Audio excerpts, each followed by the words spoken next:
Many of you have asked for it, and so we are delivering a crossover between 3 yards per carry and Locked On Dolphins on the Dolphins offseason to date, the 21st pick in the 2024 NFL Draft, and what the Dolphins can't do in this year's NFL Draft. All of that here today on this doubleheader crossover of Locked On Dolphins.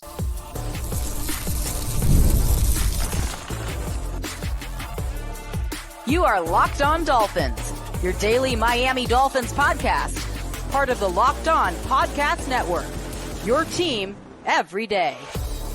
All right, Miami, welcome to another episode of Locked On Dolphins. I'm your host, Cal Krabs, a lifelong Miami Dolphins fan, host of Locked On Dolphins, co-host of Locked On NFL Scouting. You can find our shows on YouTube or wherever you listen to your favorite podcast. Tip of the cap to our everydayers, because it is your team every day. We don't just say it, we live it here on the Locked On Network. Today's episode of Locked On Dolphins is brought to you by Monopoly Go. I'll admit it, I have quite the competitive side, and it is a big fan of Monopoly Go, the mobile hit twist on the classic Monopoly. So join your friends and download Monopoly Go now for free in the App Store or Google Play. I've heard from countless of you this offseason.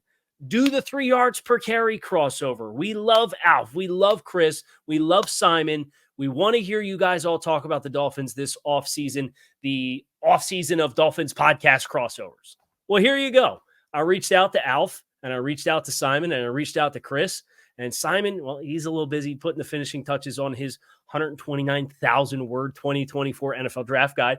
But Chris and Alf were gracious enough to give me an hour of their time the week before the draft to talk about all things Dolphins. So you're getting a doubleheader today with myself, Chris, and Alf from 3 yards per carry. Let's dive right in. There's a ton of content coming your way. I'm looking forward to you all having it. So without further ado, a doubleheader crossover here today on Locked On Dolphins, 1 week out from the 2024 NFL Draft. This is a pretty special occasion here on Locked On Dolphins because we get a chance to cross over with a couple of good friends of mine with 3 yards per carry. I got CK and Alf with me here on Locked On Dolphins. Simon, I guess I'm stepping into Simon's shoes, technically, if you're a 3 yards per carry listener.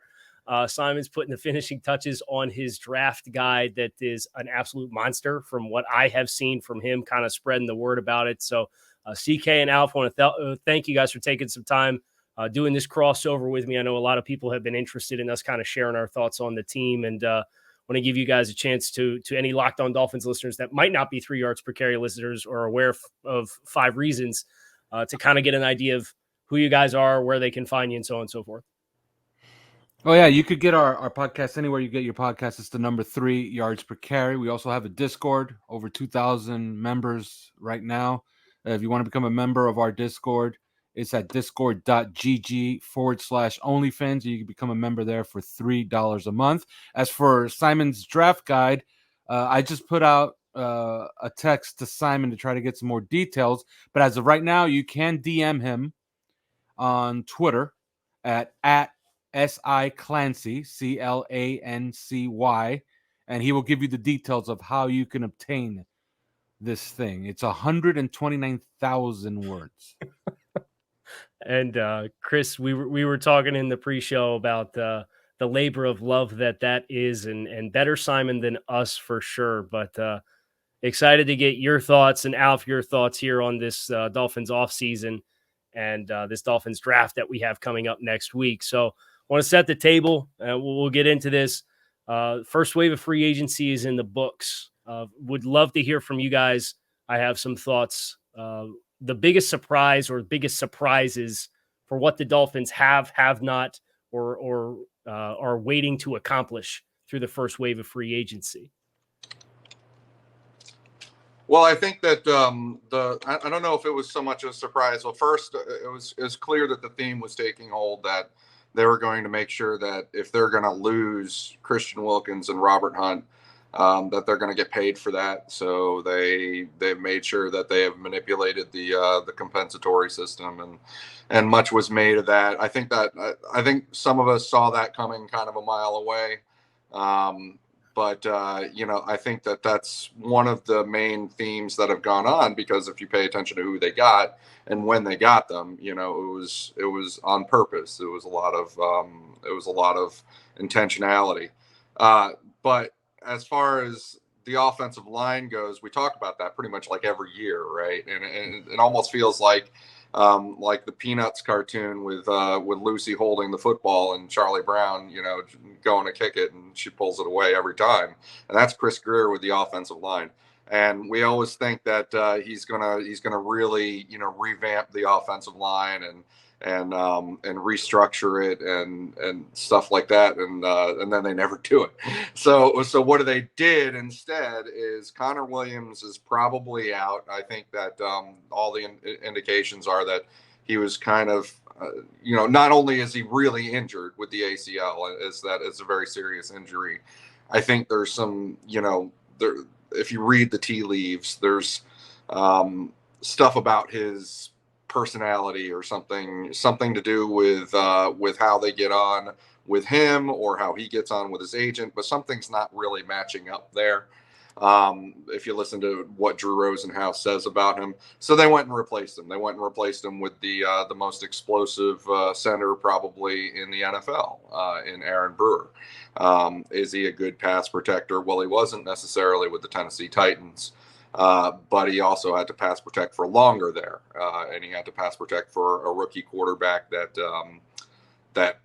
held the ball too long at times, and he will not have that issue in Miami. So this time next year, with the kind of blocks that they're going to have him make on the move in the run game and the sort of highlight reel opportunities that Miami's offense presents to a center, particularly a mobile lineman, a mobile center.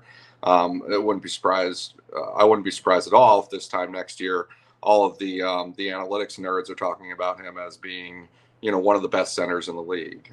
So they went and did that, and that's great. But that was sort of, Connor Williams out. You do have to replace him. And then all it was Jack Driscoll, and that's kind of a lower level guy. They made sure they got Isaiah Wynn back. They're restructured, or not restructured. I think they actually gave a technical pay cut to Teron Armstead. So it's a lot of more of the same. It's just the required maintenance. And so we're still not there yet on, hey, when are they going to, like the Chiefs did after they lost in the Super Bowl to the Tampa Bay Buccaneers. Patrick Mahomes running for his life. Clearly he can't do it himself. So they really revamped that offensive line.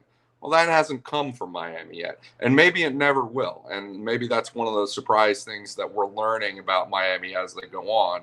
Is how they regard that position. But I think I took those two things to be kind of the biggest themes that took hold during the free agent period was, manipulating things to get those third round picks next year from the compensatory system. And then the second one was kind of more of the same on that offensive line, as opposed to some of us wanting to really restructure it. Alf, how about you? Yeah, my biggest surprise was that, and it wasn't really a surprise that these things were going to happen, but how they manipulated the situation and then replaced those players. And I'm talking about Xavier Howard. We all expected he would be cut this offseason, and lo and behold, he was.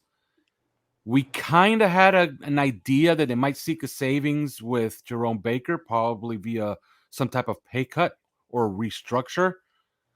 He was not amenable to it, so he's gone. What surprised me was that they replaced both of those guys with what I feel are clear upgrades.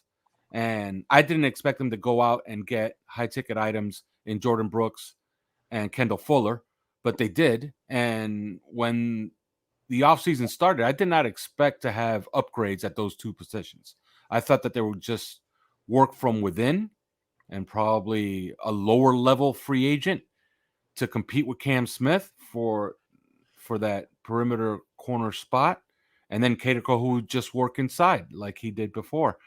But they really sought to upgrade both positions and for cheaper.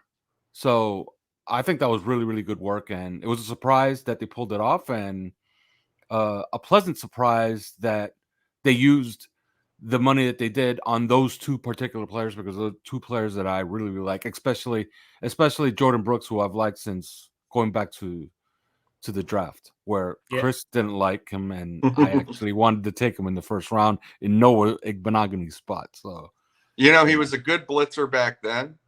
That was one of the things that you could always point to when he was coming out of the draft is how good of a blitzer he was. And it's funny how we kind of took a circuitous route to that now, and he's back to doing some more of that, I think, and being extraordinarily effective with it.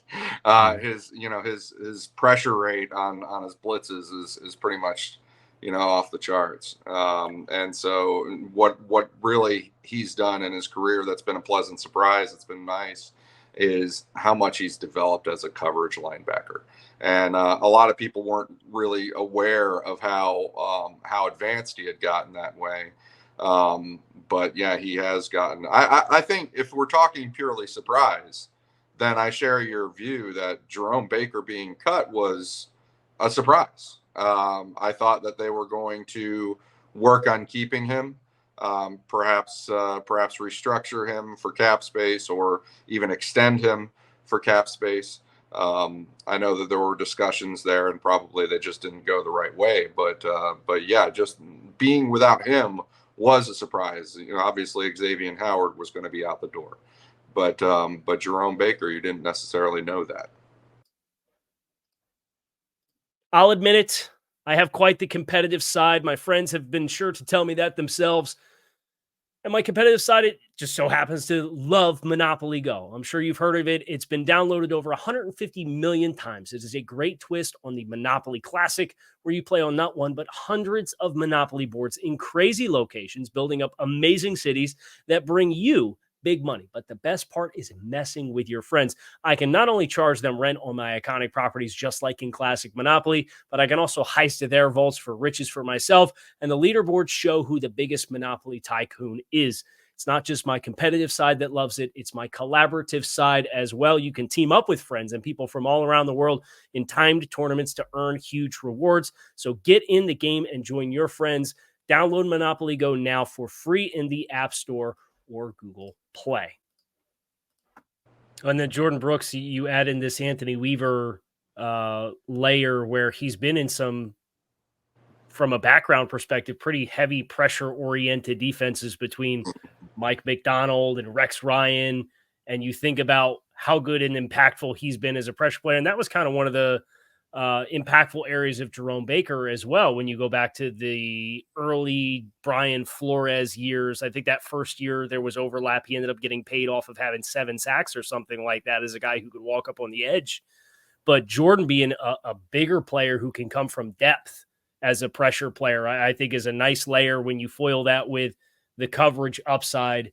That's really kind of been a thorn in Miami's side defensively, is covering the middle of the field seemingly the past 3, 4, 5 seasons. And you get another flexible corner that can play inside and play some nickel and Fuller. And then you get Brooks with his athleticism for tight ends, and seeing them be proactive about attacking that area defensively is a nice breath of fresh air. We'll see, CK, to your point, if the offensive line with the draft is the next breath of fresh air for something that comes and changes. I think you guys made some great points, specifically about the financials of both of those players and that falling in line with the manipulation of the compensatory pick formula. Is you see the strategy and the plan in trying to not just bring the gang back together for one final go before you have to make some really dramatic changes, but instead have this soft transition that you can compete your way through, which is what you feel like this team is kind of gearing itself towards. And it's kind of uncharted territory, right? When you consider football operations in Miami for the past 15 to 20 years, that overlaps with the Patriots dynasty and the 2010s, where you have the Donna Pontes of the world clashing with the Jeff Irelands and the Joe Philbins of the world. And everything's kind of this Game of Thrones, chaos is a ladder. Everybody's trying to climb over each other for job security. they've had a little bit of continuity now, at least from a front office and football operations perspective, that I don't know about you guys. I'd love to hear your thoughts on it, but I'm really fascinated to see if they can parlay some of that organizational stability into getting into some of these team building strategies that can allow you to have prolonged winning windows as a franchise. Well, I think that you bring up a good point, and we talk about Brandon Shore and his influence over what they're doing, from a salary cap standpoint, the contracts. So many of these good so many of these good teams have really strong organizations and strong organizational culture that does not change with personnel, right? And that I think that the Baltimore Ravens are often held up as a kind of a good example of that. And obviously that's what Miami is going for. I think that Steve Ross is a believer in that, and so you're starting to see, because of that continuity, I think more advanced thoughts on how to use the salary cap accounting mechanisms to your advantage, and that's been getting incrementally more advanced seemingly every year. And that's important, because I think that for a long time the NFL did operate with a little bit of an elementary view of how to use the salary cap and how to budget within the salary cap as a long-term going thing. And I think a lot of people still get confused because they think of it like they would their kitchen table, and like they think of debt and things like that. And the NFL, what you have to realize is it is far more. These are billion-dollar organizations. It's far more advanced than that now. Financial management for the NFL is very complicated and necessarily aggressive. And so in terms of taking out debt against your future salary caps, and they have the ability to be that way because of the idiosyncratic qualities of the NFL's growth, their salary cap inflation, and the fact that they get to use these accounting accrual mechanisms to take out that debt against future salary caps with really no cost of debt. And don't forget Taylor Swift. And don't forget, well, Taylor Swift is the boon, right? That was where we're supposed to get an 8% growth rate in the salary cap, and instead we got almost a 14% growth rate in the salary cap. Is there any other pop stars that we can recruit for next year to get another 14% bump, or can Taylor do it again? Or they were talking about Kardashian because of OBJ coming to Miami, but I don't know if they're together anymore. I don't keep up on these things, so. We need a different kind of specialist for that. So this is a good transition to kind of keep us on schedule. Looking ahead, and Chris, you've talked about working ahead from a salary cap perspective, but looking ahead to the rest of this offseason, where do both you guys stand as the biggest question that you still have left? I know, CK, you've made some good points about the rotation on the defensive line and all the bodies that have been brought in there. And it's kind of a big mystery that we have. So whether we want to start there, Alf, I'll let you kick things off. Biggest question left with this offseason for Miami? Wide receiver 3, I think, is the biggest one yet. Maybe Odell Beckham is waiting for June 2nd when Miami will be flush with cash, or as flush as you can be with cash that late in the offseason. But they need to solve that. And they do have a draft here in about 9 days. And maybe they begin to solve that in that manner. But,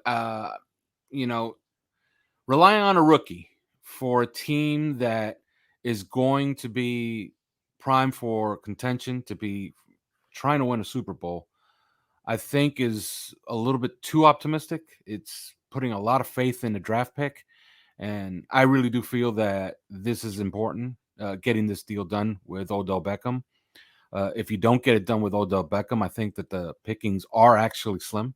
Like, I understand some of you out there really like Tyler Boyd, but it's not about the quality of player. It's the type of player and the fit. And I do feel that Odell Beckham is probably the best fit. So I think that third wide receiver spot, I'm not a fan of what they have on the roster past the top, the obvious two guys.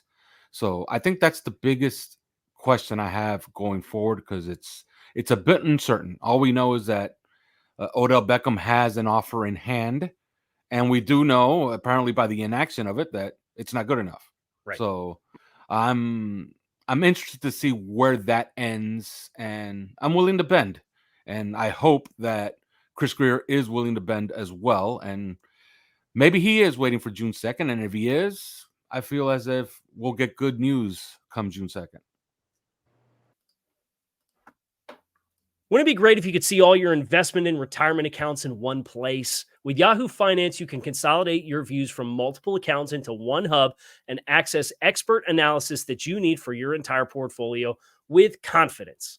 For more than 25 years, Yahoo Finance has been the brand behind every great investor. Whether you're a seasoned investor or you're looking for a little extra guidance for yourself, Yahoo Finance gives you all the tools and data that you need in one place. They are the number one finance destination, providing a holistic look at the financial news cycle, including breaking news, original editorial perspectives, analyst ratings, independent research, customizable charts, and so much more. With a community of over 90 million users each month, their real strength is helping you find your way to financial success. For comprehensive financial news and analysis, visit the brand behind every great investor, yahoofinance.com, the number one financial destination, yahoofinance.com. That's yahoofinance.com.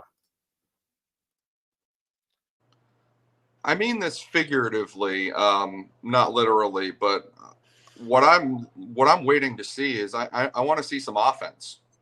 And I don't mean that literally, like, let's sign some offensive players, let's draft some offensive players. I mean that free agency was about defense. It was about defending against the nature of the league, the nature of expiring contracts, the salary cap, the things that you were going to lose. You were going to lose Xavier Howard. They ended up losing Jerome Baker. They're losing Christian Wilkins and Robert Hunt. There are a lot of things that were going to be lost in this offseason because of the nature of the league, because of the nature of the salary cap and expiring contracts. And they did the best they could at playing defense against that, right? They tried to stop the bleeding as well as they could. They couldn't. They ended up losing Robert Hunt and Christian Wilkins, and I wouldn't say that they necessarily replaced either of those players. Mm-hmm. It's more of a quantity thing that's happened, but they were walking a very narrow path in free agency to try and avoid losing as much as they could avoid losing. But now I want to see some offense. I want to see making positive changes to the team over and above what you've lost. It doesn't have to be an exact, we're not talking about who's going to replace Christian Wilkins anymore. We're not talking about who's going to replace Robert Hunt. We're talking about who are they going to bring that's going to give them a better situation than they did last year. They did some of that with Jonnu Smith. Jonnu Smith represents a real upgrade at the tight end position, number 2 tight end, number 3 tight end, whatever you want to consider him. It gives them the ability to go into 2 tight end sets and have a pass catching weapon, or get into situations where everybody knows that they're going to pass, and they have a tight end who can go out there and be functional during those times. But what else are they going to add? And Alf was alluding to it with the wide receiver 3. What they have currently in wide receiver behind Tyreek Hill and Jalen Waddle probably approximates what they had last year. I mean, Cedric Wilson is gone, but he wasn't a real big. He certainly wasn't worth that $8 million a year contract. He wasn't a big. You could even say that Eric Ezekanma can help deal with that loss. They've got River Craycraft back. They've got Braxton Berrios back. They didn't bring back Chase Claypool or Robbie Chosen, but were they really welcome back in the first place? You could say that what they have there is kind of approximating what they had last year. If they get Odell Beckham, though, that's going on offense. That's making an improvement to that unit, particularly in the third down area and being able to move the chains. And that's what I want to see some more of. Not just at the wide receiver position, though. There's all kinds of positions where I would like to see let's see you go on offense now, and let's see you really try and improve the team. We've seen you walk a narrow path to try and avoid losing as much as you could. But now we want to see a little bit more. We want to see a step forward, not, hey, we didn't take a step back. There's that language. Everybody's like, oh, no, we don't believe we're taking a step back. That's what they said. They get asked that question, and of course they seem incensed about it. It's like, okay, well, let's reframe this discussion then. You're not taking a step back. Tell me how you're taking a step forward. And that's what I want to see. It's the what is going to be revealed, I think, in the draft that will be interesting is theoretically you could get a little bit more of an idea on how are they fundamentally going to be different from last year. These players that are coming in this part might be the first context clues other than some of the defensive transition stuff as far as the versatility of Kendall Fuller versus Xavier Howard being an exclusive outside guy and Jordan Brooks being an upgrade in pass coverage. Like there's some incremental changes that you feel good about, but Chris, I think that's a great point as far as like, how are you fundamentally changing the foundation of what you were last year into the third year of it to add more layers on top of it, whether that's guys that get more vertical push in the run game for you to be able to run on 3rd and 1 with some level of confidence that you're going to get the yards that you need? Or do you go out and get another tight end and all of a sudden you're saying, oh, okay, this is going to be a really heavy 12 personnel team as compared to being a 21 personnel on 1st and 10 situations. And then you get into your third down situations and they're a little bit more of an 11 personnel team when you don't really like the third wide receiver. They could do both if they add a tight end and they potentially add Odell Beckham. So like, those are the kinds of things that from a next step perspective, I think you guys both make some great points. For me, really trying to get my head around how all of this versatility in the secondary is going to fit together is a really fascinating piece to me, where we've heard Anthony Weaver come out and talk about how much they're going to move Jalen Ramsey around and have him be a focal point of what they do. And a player like that, to maximize his value, you have to do the polar opposite of what the Dolphins did this past year with him, which is let him play in different spots and let him get close to the line of scrimmage or get inside or play matchups. And then we've referenced Kendall Fuller and what he does from an inside-outside perspective versus Xavier Howard. And Kader Kohou was much better in year one as an exclusive nickel player. And then we get into a zone match defense, and he really struggled with the communication of that with the safeties as far as consistently passing off 2 and 3 when they're on the trip side or whoever's going to go inside and you got to run with him. And that was just a tick slow. And then you have Jordan Poyer coming in lieu of Brandon Jones and Deshaun Elliott. And we're potentially like coming into this draft, you could see some pathways for some other defensive backs being in the mix. Never mind Cam Smith, who was a 2nd-round pick last year. So all of that for me is this really fascinating blend of traits that how do they choose to match that? How often will they go 3 safety looks? Do they feel with how versatile they're at corner, they don't need to have a third safety that they feel like can be a defensive player because they have guys that can tackle and do it? All of that for me is the big question that I have in the secondary, considering how much they've already invested in the defense. Yeah, I don't know how you felt about it, but I felt like the Anthony Weaver introductory press conference was one of the most revealing events that happened in the offseason. And you usually don't expect that. Frankly, these introductory press conferences from head coach or coordinator or whatever, from the GM, whether it's introductory or just their normal routine press conferences, they're just exercises in how to say words without saying a single thing, right? And I felt like the introductory press conference of Weaver was, had as much revelation in it as any of the free agent signings, any of the individual players that they pulled in, saying outright that they are going to move Jalen Ramsey into the slot aggressively, opportunistically, that they're going to, first off, I think, that's throwing a bone in deference to what turned out to be a pretty big disagreement between some of the players and previous defensive coordinator Vic Fangio. But yeah, that was a big revelation, and it was a domino that set in motion other things too, and that's where the Kendall Fuller signing came from, is because they say, hey, we need to get Jalen Ramsey into the slot some, like he did in his best years in LA with the Rams. And well, what needs to happen as a result of that? Well, you can't match a guy that you're going to use variably with guys that can't be used variably, right? You can't have outside only corners or inside only corners, and then one guy you're saying you're going to move inside and outside, right? Everybody else has to be able to move inside and outside too. That's the way it works, So then enter Kendall Fuller, who spent the first half of his career being almost exclusively inside, and then the second half of his career being almost exclusively outside, and he's even played some safety some. So I think that starting from that revelation, it's going to be interesting to see the draft. I want to see if they build on that, further, or if they hit the reverse and start trying to, okay, well, yeah, now we are going to try and get a Kyle Hamilton. We are going to try and get a safety that we're going to put in the slot, and he's going to be basically our slot corner for half the games or something like that.